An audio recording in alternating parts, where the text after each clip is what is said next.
reimagine how you can do education. And it's really quite exciting to go, all right, I'm going to use this, but not in the way that you expected me to. And it then shows them that they can be creative in their thinking. Yeah.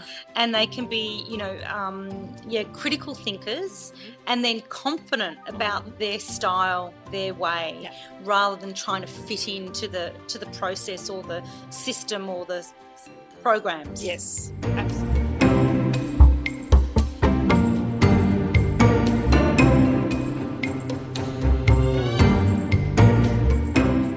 Hello, Quanta folks, and welcome to another episode of Alchemising Education, our little sister podcast for farking the shoulds.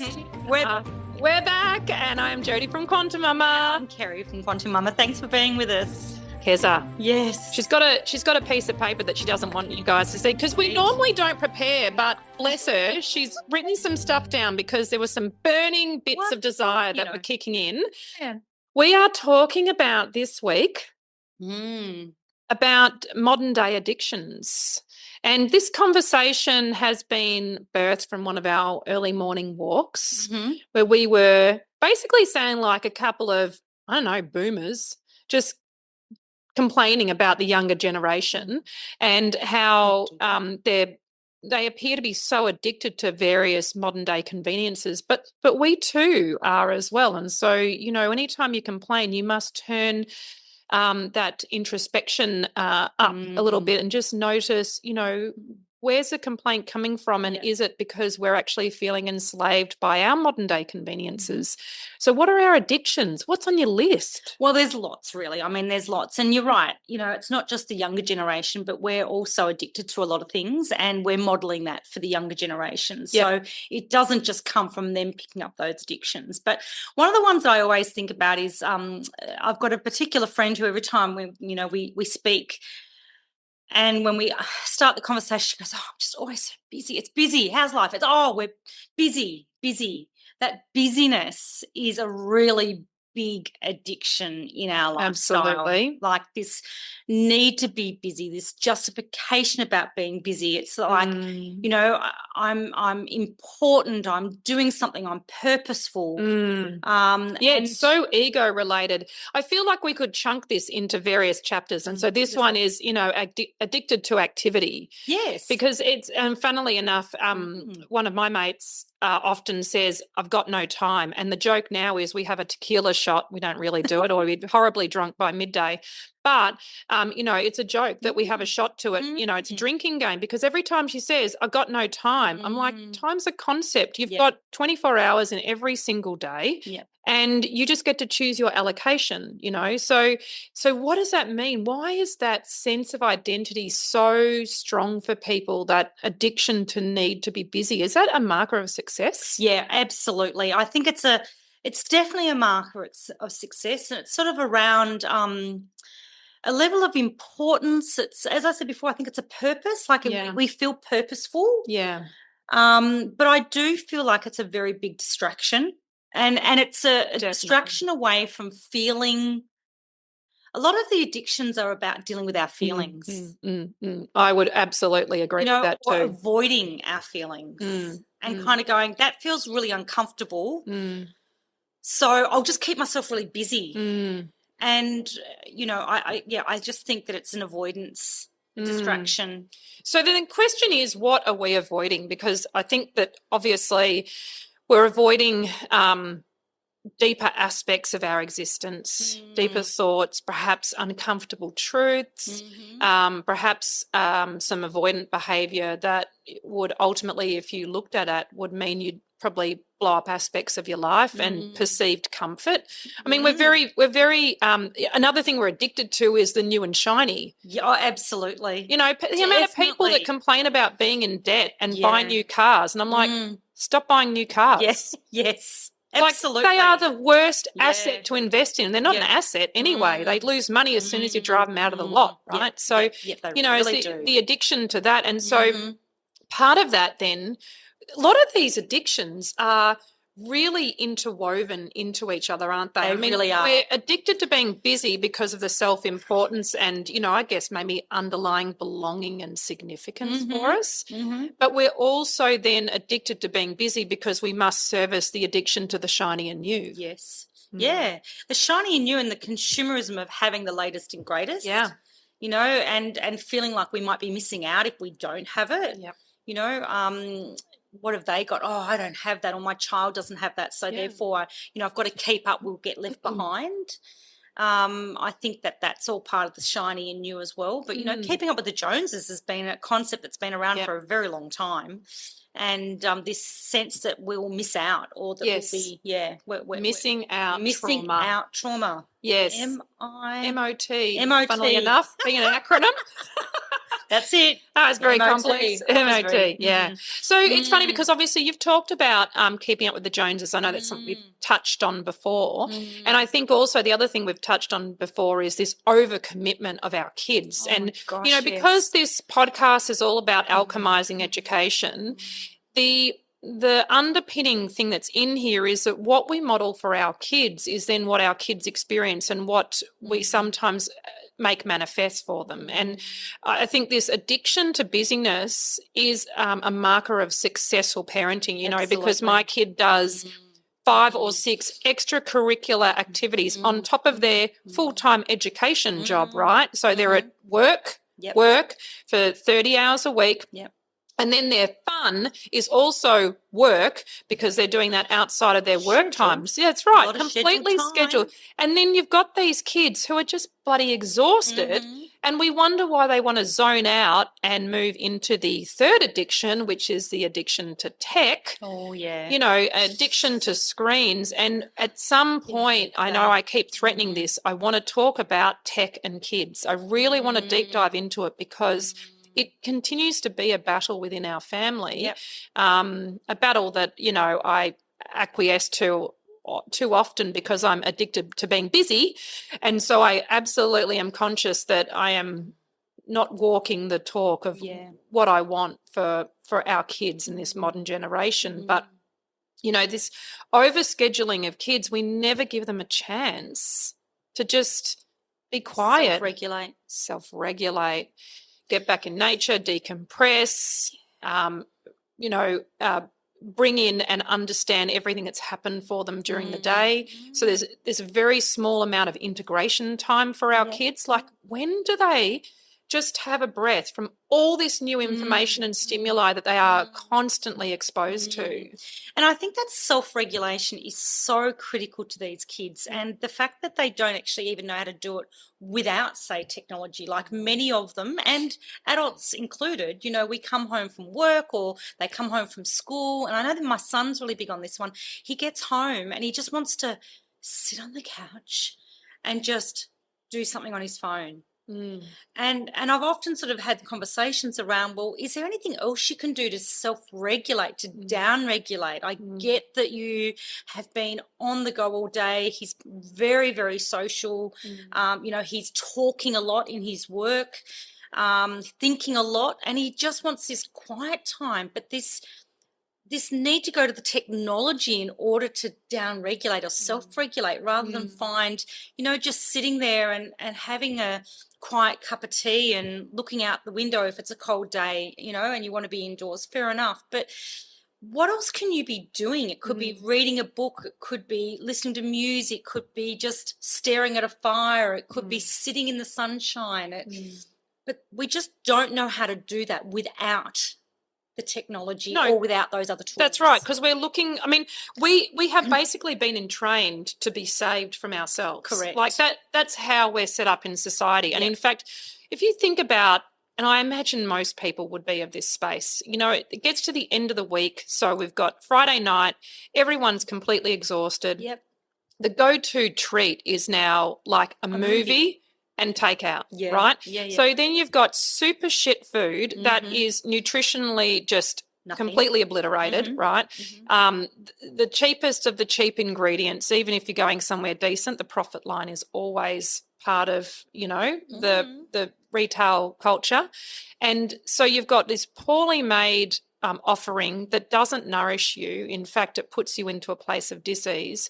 And then you've got something like you're watching a movie, which may trigger the pleasure centers, but very much for most part, what screens do is they actually drop you into a brainwave state that's similar to sleeping, except that your body doesn't get to decompress. And I think that's why people go to screens as a way to decompress, because their body is sort of telling them, oh, this is a brainwave state we need to be in, except that it's like eating takeout. It's terrible for you. It doesn't build new healthy cells. It doesn't help information integrate. It doesn't do any of those things. And, you know, am I going to sit here and say we don't do that? We definitely do that. I know, and I fight that within our family because, and we've actually got better, not always, but better at playing games. Yeah. And it can be a really simple game where you don't have to think, like Snap. I mean, my kids are probably too old for Snap, but do you know what I mean? Like a really simple game. We do a lot of you know, and I've got kids who are 18 and 20, and they still like a bit of Yeah. And you kind of go, that's not hard. It's not, it doesn't take a lot of thinking. But what I love about that versus a movie is there's still connection time. Yes. There's still a time to just sort of wind down, to relax a little bit more, unless you're really competitive and you have to win and you get upset by it. But, on the whole, we actually find that that's a really good way of just relaxing. Well, it's an opportunity to decompress and integrate, but it's still activity-based. And I think that's where people can get confused, because, in fact, if you were to go for a walk in nature, that's still actually activity on the body. So there's still a natural activity load on the body, but how you feel at the end of that walk is probably far more nourished than if you had sat down on the couch, watched a screen and ate a bag of chips. Absolutely. And, I often think also, this need for busyness is there's a pace to it. Yes. So, we feel like we have to just keep going. Now, even a walk in nature doesn't have to be fast if you don't feel up to it. Yep. And it doesn't have to be long either. So maybe sometimes you've got this particular walk that you do that goes for an hour. Well, maybe just do a part of it and go for 20 minutes. Yeah. It doesn't have to be long. It's just about, how we engage in it and, what we expect out of it. As my husband even picked me up on it yesterday around, it's okay to be doing something without an outcome. Yes. You can just do something to just enjoy it. Yes. But then you might actually find an outcome that feels good anyway, and it'll take you by surprise. And that's exactly what happened to me yesterday when I decided to do something based on just enjoy the process rather than the outcome. And I got an outcome and I went, oh, that felt great. Yeah, because it was slightly unexpected. And I mean, I think that's why we talk about being in concert with, say, the universal field or whatever you want to call it, the collective soup, because then you get to be surprised and delighted in that space, and that's a beautiful thing. And when you have that, you actually want more of it. It feels really nice. So we've got the addiction to busyness, the addiction to the shiny and new, and we've got the addiction to tech and screens. How then do we navigate this with our kids? Because I think the most obvious thing with that, and I know you've got a list of other things you want to. That's fine. Yeah. But let's just consolidate these ones because they're biggies, right? Biggies. They're really big. How do we then help our kids these days who are naturally falling prey to this stuff? How do we help them not be addicted to this stuff? The obvious thing has got to be we don't model it ourselves. It has to be that. It has to be with anything, with any change, with any new way of doing something. We have to model it. We have to look at it ourselves. And I know that I don't love it in the moment, but I really appreciate the mirrors in my life where I watch, say, the kids doing something and I go, they shouldn't be doing that. And you go, actually, I do that. I fall prey to that. And that's where change happens, is that it has to come back to us as the parents. We have to model it. We have to start questioning and really just understand that if we're doing it, they're naturally going to pick up on it. Yeah. It's just, I just don't see any other way. No, I mean, they're taking their cues from the environment around them, from the world around them. Yeah. That's why people send their kids to school, because they want them to learn that stuff in that environment. But the thing is that it's so perverse now. You need to step back and say, what's the overarching intention here? And I keep coming back to the fact that it must be to keep people busy and enslaved, essentially. You keep them compliant because they're busy being busy. They're busy making money to buy the shiny and new, and they are busy being distracted by cute kittens or whatever other bullshit they're watching on whatever social media platform. I mean, there's just so much junk food out there for your eyes and your mind. And none of it is nourishing you. It's not making you a better human. No. You don't remember it the next day. I mean, maybe one stands out, but when you scroll for an hour, what do you retain in that? You don't. And that's by design. Yeah. It is by design. It is a working system. Yeah. It's been brought to us exactly to keep us addicted and to keep us stuck and keep us doing what keeps society moving in a particular way.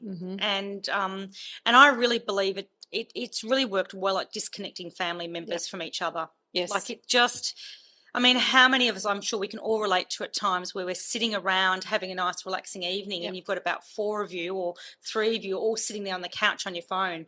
And when I see that happening, I'll say, what's going on here? It's like, oh, yeah. And everyone quickly sort of puts it down, not realising that it's even happened. So then you have to make a conscious choice in that moment to go, okay, we're not doing that. Let's put it away. Let's put it away. And, you know, we hear families and mothers talk all the time about their concern around that behaviour within the family. Yes. Well, it's not meant to shame us, but it's meant to, we need to know it's happening. We must call it out because it is perverse and pervasive and it is undermining real connection, and you've got to call that out. It has to be done. So one of the really simple things is you can get a tick box, and even if you don't use it, at least there's an intention there, and at some point behaviour will change. You know, it's been interesting because we are very, when I say we, it's because like McGill's just not present, so he defers to me for the parenting on this, and I'm slack. So part of being slack is that I give the kids what most would probably assess too much free range on the screens, because I want them to be in the lolly shop and to make better decisions in the lolly shop, if there's such a thing, right? And I think that I'm kidding myself if we think we're going to have a screen-free existence. I mean, I see these groups on social media of screen-free kids, and I'm like, no, it's not happening. I mean, schools is basically screens now. Oh, and but it happens even in the homeschool environment. You can take your kids out in nature, but at some point the screens come into it, notwithstanding the fact that the parents are walking around and, you know, my kids used to call me out and say, you're on your screen again. And I'm like, this runs the household, kid. That's like literally it runs the household. So and they don't see that. So we always talk about active screen time versus passive screen time. So I think that's a really helpful division to say, well, actually. So what does that mean? Well, active being that it is running the household, or it is making connection with somebody to organise something, or, you know, you're looking at something in order to do the next step, whatever it might be, versus passive of this you know, for an hour before you even realise an hour's gone by. Were you on Tinder then? I think that's what was that Tinder? Yeah. She's just giving away a state secret. Well, I was just trying to be relatable, I think. I've never done it that way. That's hilarious. That's great. So it's about understanding the difference between active and passive. And I think that's a really simple, easy way, because I don't get called up on that anymore because my kids sort of know the difference. Yes. And I really don't tend to use it for passive time. Not that much. I mean, we all get hooked on it for sure, but I do very intentionally go, okay, this is active screen time. I'm okay to do it. Yes. Yeah, that's right. And I think that can, you know, be helpful if you enable your kids to do that sort of stuff as well. To know the difference. But I still see a perversity in the sense that our eldest got a phone mainly because he was, you know, places where he needed a phone to be able to log on for work and stuff, because there's no just telling people you've started working. You have to, it's all punching on via an app, really right? Is, yep. So this intertwining of technology is just, it's just so inextricably linked with life, right? Anyway, I noticed that he does things like he brings his phone with him when we pop down to the post office, and I'm like, you're not on call. You're okay to leave that at home. Oh, bring it with me. Why? For what? You don't need it. And so I can see even the insidiousness of the Linus blanket that the phone is now providing for him. He's actually not doesn't do a lot of stuff on the phone, but it's still this thing where he needs it with him the whole time. And I talked to him quite frankly about the fact that this is a surveillance device. Just so you know, you are signing up for surveillance. Now, if you don't mind being surveilled, more power to you. Go for it. Download all the apps you want, leave all the permissions on, no probs. But if you have an opinion about that and perhaps you want to be the master of your life rather than the bitch, which is what this technology is creating for us, then you must start exercising some level of control. And the other thing we talk about, because I really love Joe Dispenza talks a lot about, how the brain works and the hormones and the addictiveness of this stuff. So he's talked about that a lot, and I really love what he has to say about, he was calling out technology in his family quite early as well. And so, it was obviously no phones or screens at the table, which we have always done. I know you guys do as well. It's an easy thing. There's a sacrosanct space for having a family meal. Even just having a family meal is hard enough these days with everyone's moving busyness. But he also talks about how it changes the neural pathways and how it fires up the addiction centres. So that's one of the things in terms of how we alchemize education. Part of the education in our household is how are you changing your neural mapping? How are you affecting yourself by the choices you're making? What addictive decisions are you making that are creating stronger addictions? And can you break out of that? Which way is it? Is it the chicken or the egg with your phone? Who's in charge of whom? And so trying to empower the kids to make better decisions, again, that idea of being in the lolly shop but not just having an absolute free-for-all.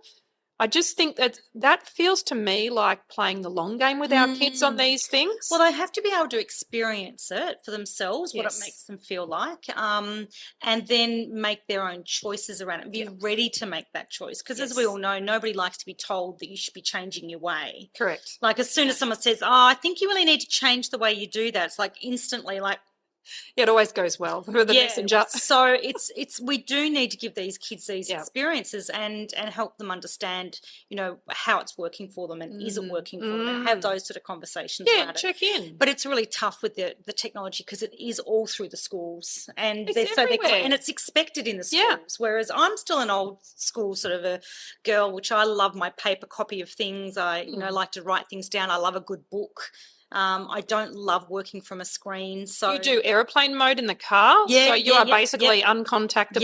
Yes, and I often leave airplane mode on and I forget, and then someone says, I've been trying to contact you. It's like, phone's on airplane mode, sorry. Yeah, but I like not being contactable all the time. I am not on call. No. You can pay me $10 an hour if you like and I'll go on call. That's fine. But you can't call me. If you call me, then it's a call-out fee. And so suddenly we start, really honouring the fact that you are here for this limited amount of time in this skin sack and you do not need to be on call all the time. There is nothing that important. That's another addiction, isn't it? That's another addiction is the fact that we feel like we have to be always contactable. Yes. And it's really like when I go for a walk and I like to not take my phone with me. And that feels great when, you've just had that hour of just not having anyone being able to contact you, and that when you are in nature, you're really in nature. You don't have this stuff that's constantly admitting you. But there's an addiction to that feeling like if they can't contact me, what's going to go wrong? What if I fall over and break a leg? I'm like, when have you broken a leg on all your other walks? Or what's going to happen if someone calls me and they can't get in contact with me? They'll just have to deal with whatever it is. Correct. And I think that's perfectly okay. Absolutely. Yeah, so definitely that addiction to being in contact with people all the time is there as well. Oh, it's prevalent. What else have you got on your list? Well, I think the other one is about an addiction to achievement. Oh, yes. Well, we've talked about that, haven't we? We have. So I think that sense of needing to be achieving, succeeding, proving ourselves, justifying what we're doing. I think that's another really big one that comes again through the school system because that's how the school system is set up. Yes. The good old grading system, A, B, C, D. I mean, that in it so early on, even a pass or a fail or whatever, it's this need to be achieving. And that's what fed into my situation yesterday when it's like, I need to be doing this. I need to get to this point. It's like, no, just enjoy the journey. Enjoy the actual being part of that rather than having to get to an end marker. Yes. And then feeling that sense of, oh, I didn't really achieve it, or I didn't really make it. So then you just feel rubbish about yourself, or you feel like you've failed. So I think this need to achieve is a very big one for many people. Is there a place for those, like, you know, is there a place, how do we find that self-assessment, you know, because I think that then it gives you a sense of, I don't think you can do anything. Say you do something for 2 hours. Yep. You cannot be the same person when you started as when you finished because something has happened in those 2 hours. So inextricably you have changed in some fashion, even if it's by some small measure. But do we, for ourselves, need that mark of measure? Do we need to be able to see that change? I think society tells us that we do. Yeah. But that's where we've lost that sense of just being happy with what we're achieving. Yeah. So it then sort of probably feeds into that external validation where we feel this need to always get the external input into whether we have been successful or not. So whether it be report cards, you know, we love to have got that feedback and to sort of go, yeah, we're doing well, or we are being accepted. Yes. That is also another part of that success struggle that we have. So I wanted to share with you, because there's something that I'm doing that probably is at odds with what you're talking about. And I'm not saying it's an addiction, but it is something that I think, I don't know, I feel like it's a hack of doing tests in a certain way. Yep. The kids have been doing an online maths thing, just basically, so, you know. You're ticking off that list. I'm ticking a box for if and when I get audited, right? Yep. So consider this as evidence. But the kids are doing that. But rather than actually doing the lessons, because I said to them, you learn math in a multitude of different ways, right? Absolutely. But they want to know that themselves. And so I said, okay, with the math course, or, you know, the math program you're doing, only do the tests. Don't do the lessons. Okay. And the reason why I suggested that is that the way they work stuff out is different to the way they're tested, right? Yeah. And so some of my kids they question themselves about that. Oh, I must be wrong. I'm doing it wrong. I'm dumb, you know, and there can be those kind of more extreme responses. Yep. And then there's a couple of the kids that just hold that frequency of, you know, they just do it their own way and they get that, right? Yep. And they go, well, I do it differently. And I'm like, cool, I'm really happy with that. The point is, I don't feel the need for them to learn via the math program's way, which tells them a certain way of working out something, because the ultimate test is, did you get the answer correct? Yep. And it's one answer, right? Yep. So there's only one answer that's possible in this mathematic equation. We're not even going to get into the semantics of whether that's true or not, but for all intensive purposes, it's one answer. Yep. And so the kids now are doing the tests only, no lessons whatsoever. Wow. And then we find that if there is a gap in their knowledge base around that, then we go back and we go, all right, well, let's find some structure and see if this makes sense. And so I'm finding that from a testing point of view, it's interesting, because then they get that sense of, you already know this. You can already work this out. And you know, the kids that normally think they can't do math are finding out they can do math. And so when we talk about alchemizing education, what I want to say to people is there are different ways to do this. And just because as adults we've been trained to do the lesson and then the prac and then the test, you actually don't have to. And that's the flexibility that comes with keeping your kids home and having a closer relationship with them, because these conversations get to come up and you get to reimagine how you can do education. And it's really quite exciting to go, all right, I'm going to use this, but not in the way that you expected me to. And it then shows them that they can be creative in their thinking. Yeah. And they can be, you know, critical thinkers, and then confident about their style, their way, rather than trying to fit into the process or the system or the programs. Yes, absolutely. Very powerful. All right, what else have you got? What else is on your list? Hang on, let me have a look. Did you need your glasses? You know, the other one was institutional approval. You'll love this one, Jodes. Because the addiction of approval validation. The validation from those who are external to us. Oh, people that wear white coats and stethoscopes, Correct. or, professional hats. Or they wear the teacher hat, or they wear maybe the politician or whatever it is, but the so-called experts who are out there that we need we need to know that they validate what we're doing or where we're heading. And if they say it isn't so, then therefore it isn't so. But if you know it to be so, then in fact it is so. And so you never needed them to say it was so in the first place. Correct. And so why do we need that validation?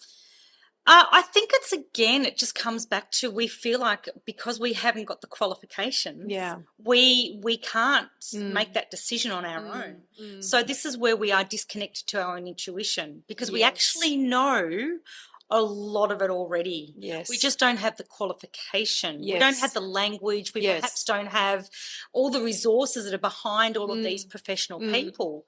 But actually, I think if you just stop still and you just, if you didn't have those people there, you would find a way. Yeah, that's right. And there's got to be a distinction here. It's not about not going and getting the information off someone who knows more than you. Like if you see in someone that they have certain information that you then want to learn, then more power to you. Go and find out that information and then make it your own. And that's the difference. But do you need the ticket? Do you need the certificate? Yeah, I just kind of feel like we are giving away our power by always seeking those answers from others. And yes, you can certainly get their information. You can maybe go to one or two people and gather that information and learn for yourself. But actually, ultimately, you can still decide. Absolutely. And I think that that's something that we're addicted to, is this, we can't make that decision because they know best. It's a little bit like childbirth, right? A little bit like when I went through childbirth, and I would do it very differently next time. But, I gave up my power.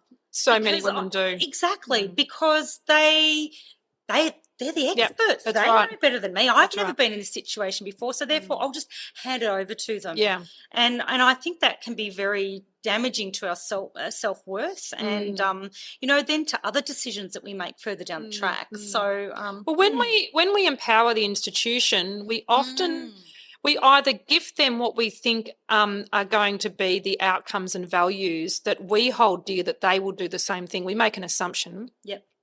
And we also don't look at the terms and conditions. So, you take, say, university, which is, for the most part, the biggest crock of shit, because there is definitely some things in there that you may need to go and learn, right? And, a lot you don't ever apply. The idea that you can go to uni and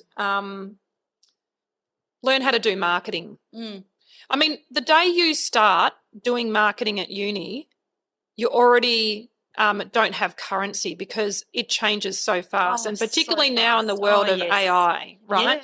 So with this ever-changing landscape, but more than that, marketing really is about, it's a sociological and anthropological exploit, basically. It's looking at how people behave and how they take in information and their behaviours in terms of the way they respond to messaging. And it's not necessarily something you need to learn in an institution. You actually need to be around people, observing them, asking them questions, having a good degree of curiosity. Yes. So that's not something you have to go and get a qualification for. And more than that, you don't need to go and get a, like $15,000, $20,000 debt as well in doing that. So you start out, I mean, we have definitely called out the uni thing. Yeah. That's something that I think we're getting clearer and clearer on, particularly for our kids. And this is something like, I went to uni, got a qualification, didn't use it, then went to ambulance school, got another diploma. McGill was a bit the same. He went and got a teaching degree and then went off and became a police officer for a while. And so, we actually have a couple of qualifications to our name, and it's extraordinary. At least one of them didn't cost us any money, but the first one cost heaps, and we spent years paying it off. And for what? Yeah. Like, what was the point of it? What did I come out of there learning that I couldn't have learnt in industry? Yep. And the absolute removal of industry for a lot of these, say, uni courses just makes no sense whatsoever. We were talking with someone the other day about traineeships. Remember the good old traineeships where you would go into a workplace and you would be a trainee for a year or two before you became a qualified employee. Yes. And that was the learning on the job. in the workplace. You have a mentor there to guide you, to share their knowledge, their wisdom, their information. And you were being paid to do that. Yeah. Remember those days? You were getting paid to learn. I mean, that was a remarkable concept. But even if you don't, like, I talk to my kids and say, you are never going to be so cheap and useful as you are right now, right? Because there are certain laws in place to make sure people get paid appropriately. But the laws are absent for children or for young adults, say. So when you're 18, 19 years old, you are cheap as chips for an employer, but you are also hungry for information. And particularly if you are, say, a visual or a kinesthetic learner, when you go into a work environment, you absolutely get that sort of learning, right? It's hands-on, or you get to watch what someone's doing and then have a go. But the point is the cognition rate is far higher for how that information drops in, makes sense, and you can then do it yourself, right? And you're also super cheap. And so one thing that I've become really clear on now with the spaciousness of having the kids home is that there is a great opportunity for them to go in and do a smorgasbord of different work that they might like. Different work interests is what I'll call it, because I don't want them to be slaves. Different work environments. And go out and experience the world and just be helpful, be useful, be curious and get involved, because those people are ultimately rewarded and they will be favoured over people who have a uni degree. That is the reality for most of the workforce out there. The creatives will inherit the earth. There is no doubt about it now. And I know a lot of the young people are calling out the fact that they don't feel ready for work. Absolutely. As we found last week when we were with the King's Trust of Australia. And those young kids were going, they just didn't have a sense of what the workplace would look and feel like. And they were really worried about how they were going to navigate being in those workplaces, because a lot of the schools now don't do work experience. Apparently that program has pretty much been shut down. I can't even fathom it. Very few schools that do that work experience But now. even when I was in school, I did 1 or 2 work experiences. Now, that is nuts. That is absolutely nuts, because you've got kids that really could be going in and being of value, but they're just considered a nuisance, like they get in the way and it's just a box-ticking exercise, you know. So partly we don't have industry that wants to encourage it either. Supporting it, not supporting it. And I'm not sure how that came about, but I really feel that was such a important part of the process when we were younger. And for the homeschoolers that we know, they're all getting that experience now. So they're going into different jobs. It may be just part-time. It could be a week. It could be 1 day a week. It could be an hour a week. But they're getting exposure to different workplaces. So I think that is critical to their development. Well, I mean, I just say to my kids, don't expect to get paid. You don't get paid to go to school. So, you know, don't expect to get paid. Your payment is, you know, that transference of information. You get to ask the questions, and that's really powerful, you know. So, thinking about how to be, I guess, more adaptive in the way kids learn is really helpful. I mean, and we talk about this in Take the Leap. What kind of learner is your kid? And I was saying this to Quanta Kid 2 the other day. She was, you know, asking me a bunch of questions, and she was talking about what school had been like for her, and it's fascinating what still keeps coming out. And I just allow for it. You know, she's unpacking however many years she did, like 6 years of school, and just unpacking that, you know, in her own time. I don't need to steer that ship. She's doing it herself. But she was talking about, you know, what she perceived as her difficulties in school, and I guess how that then contributed to her belief system about her capacity and capabilities, which were quite damaging, I have to say. And one of the things that I said to her was, what kind of learner are you? You know, do you learn hands-on, as in your kinesthetic, or do you learn by watching, or do you learn by listening, or do you learn by reading? And she said, I probably learn by hands-on and by watching. And I said, okay, so when you were learning, say, math or English and things like that, how much of that was hands-on? And she said, well, none of it, virtually.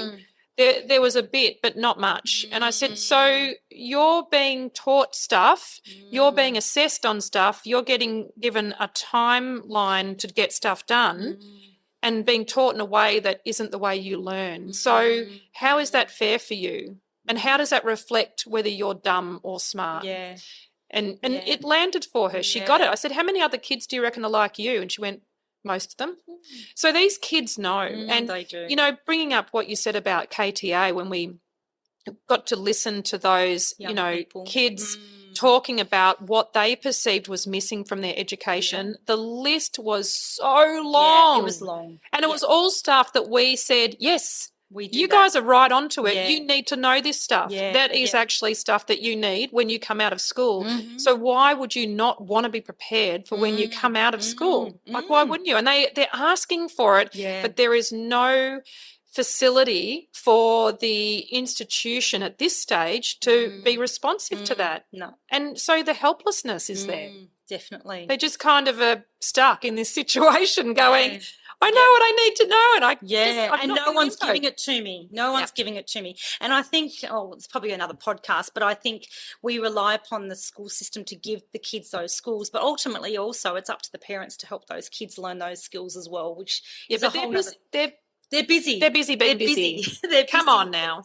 They're addicted to consumerism and it's interesting, isn't it? The other one I wanted to also bring up is the addiction to certainty. Oh, this has been a good thing for you over the years. I have loved certainty. So that's surrender to not knowing, not having structure or not having an outcome or not having an end product or not knowing where it was going. I've been very addicted to certainty, very addicted. And I think we are when there's so much structure in our world. And you know, there's really clear expectations and clear outcomes and clear products, and everything is sanitized and containerized. Yeah, absolutely. And therefore it's certain. But there's no fun in that. And in fact, if you want to then live in the quantum field, say, the field that is greater to us, the great unknown, then there must be surrender and trust within that equation. Yes. They just must. Yes. Like, that's the deal, right? It's really quite liberating, though, when you no longer hook on to that certainty. Like, you then don't try to control as much in your world. Yes. You sort of let go to whatever happens is what's meant to happen. And it just takes all the walls down and just sort of frees you up to all possibilities and opens your mind to so much more. It brings us back to our childlike state. Yes, it does. Because being the child is being in a sense of play, and part of that play is not knowing where the play is going to go. Yeah. Like, you don't play with the dollhouse knowing at some point there will be, you know, a certain outcome. All to bed, or that you have to make sure that room's cleaned up and that room looks like that. You just play. You just wander down the pathway and find out where you lead, and it's all part of being present and being, you know, in the joy of the experience rather than in the expected outcome. And I think, again, this is always related to the fact that it is by design. You know, you want certainty, this is why we have, you know, super funds and things like that. We need certainty to have money for our future when we finish working, which suggests to me that then we are being curated to have a lifetime of debt, so that we need then like a little kiddie savings account to make sure we've got enough later on when we're not working, right? And I know that the story is that it's so you're not a burden on society, but I still wonder if it creates this lack mentality because you think you won't have enough otherwise. And also I think it takes away our, you know, we love that self-radical responsibility because it takes away that thought of, well, we can look after ourselves. Yes. But no, we have to actually put super fund into an area and we can't touch it till 65 or whatever the age is now. And because we're children, apparently. Because we don't know how to manage our own money. So we give away our control that's right. and our power to that particular, you know, program. Yes. Because we can't do it ourselves. It's a very parent frequency, isn't it? It really is. It's, you know, it's like this. I always got offended by these Christmas accounts where the bank decided that you couldn't touch your money until Christmas time. And I'm like, well, how come you only give me decent interest rate if, you know, I promise not to touch it? But, you know, does the bank really, does it make a difference for the bank? They would say, well, it's just so you don't take your money out and we've got more to play with. Yeah, but we can do it for you. We can help you. Yeah.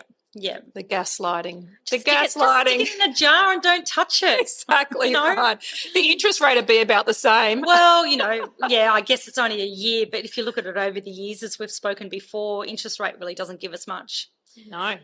Not compared to something like silver or gold. Woo! Precious metals. Yeah, precious metals, yeah. Shout out to as good as gold. Go buy some. Yeah, totally. Yeah, that's right. I know. Happy days.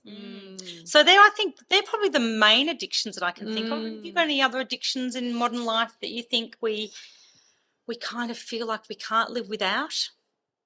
Well, I mean, I know that, McGill and I have spoken about the addiction to drama. I think that's a big one. And I see that in my kids too. So, without launching a whole new conversation, I think there are the addiction to addiction would probably be the most prevalent. Is people love to have an addiction, whether it's addiction to drama, addiction to screens. And I don't know if that helps them feel. Addiction to being a victim. Addiction to being a victim, definitely. I mean, that's a big proponent of the drama cycle. But, that need for an addiction is the great antidote is to just be present with your life, with whatever you're doing.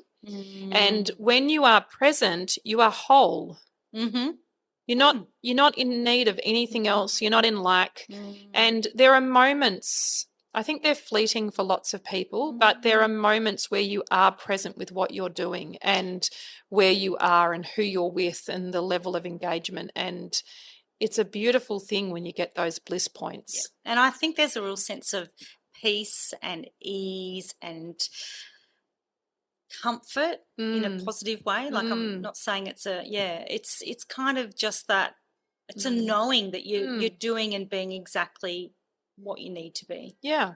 And I think if you need motivation to not be addicted or to at least wrangle some control over whatever addiction is, your choice of poison, just acknowledge the fact that when you participate in addictive behaviour, you are firing up cortisol and you're firing up a bunch of other hormones that disconnect you from finding the simple pleasure and joy in life. Absolutely. Yeah. They really do rewire your brain, but it is recoverable. If something can be wired, it can be unwired and it can be rewired, right? Whatever can be made can be unmade and whatever can be unmade can be made. So all of these things with energy are all recoverable and can all be transmuted. So there's absolutely an opportunity to always find, the higher expression of this. It's a conscious awareness around it, isn't it? It's about knowing that there's lots of things out there that do have us in that addicted state. Yeah. And because we love a swear word in our house, I often say to the kids, don't make yourself life's bitch. Like literally do not be the slave to your life because you've chosen to be here for this experience. So, it's about making life work for you. And so just noticing where that the tipping point is, that balance point is really important. So, but use your kids as motivation if you need to. And, Kerri's giving the hand up for a child that's waiting to come in. You can't. Okay. We're getting the wind up from the child. We're getting the wind up from the youngest, 24. Oh, out of the mouths of babes as usual. So, mum's talking too long, wind her up. Yep, definitely. Love this conversation, Kessa. Yeah, it's a good one. I think to be aware of all those addictions that are out there, and some of them are by design, some of them we choose, some of them we are, stuck with, some of them we just need to be more aware of. And I think, it's all possible to make those changes and just be more present. Yeah, and if you're bothered by it, like if you're not bothered by it, go for it. Be as addicted as you want. Go buy a new car. Yeah, but go get all those clothes that you don't really need. Correct. Whatever it is that works for you. And, if some of these are a bit of a trigger to you and you kind of go, I'm addicted to that. It's like, well, that's okay. It's not a judgment. It's just about, are you okay with that? It's always an invitation. It is. It's always an invitation that if you are having some kind of response to it, then it's an invitation to look at it, you know, because we want everyone to get the juice out of life. Don't be life's bitch. No. Right? Make life your bitch in the nicest possible way. Love that, Jodes. Beautiful. Yep. Such highbrow words. I vibe. Quanta folks, we'll see you next time. Thanks for joining us. Bye. See ya.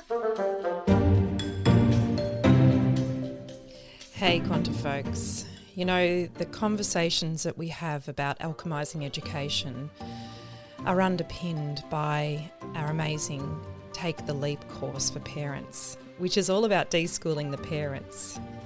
If you're keen to deep dive more, then check out the QuantiMama.com website and find the Take the Leap course. This course is beautiful because it will give you an opportunity to examine where your programs are, where you're creating limiting beliefs and expectations for your child. And it ultimately frees you to be the best advocate for your child that you can be. And that's all of us can ever want for our children. Just to love, nurture, and watch them become the most incredible individuals that we already know them to be. So more info, head to QuantiMama.com.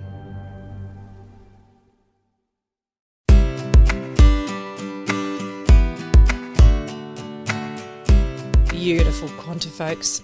You know, at QuantiMama, we have a mandate that we feel so passionate about. We want and we are raising the community's vibration and frequency and consciousness through parenting and birth experiences. Such incredible, transformational experiences that will shape you as a person and are the very fabric of life. Do you want to find out how to high vibe your experience even more? Then QuantiMama is your place. Head there for the High Vibe Birth course, ultimate preparation for birthing. Head there if you want to re-engage your child in the love of learning for the Take the Leap course, which is a deschooling course for parents. There's beautiful mind movies, and obviously this podcast is there, and we are here to support you. So head there for all the juice.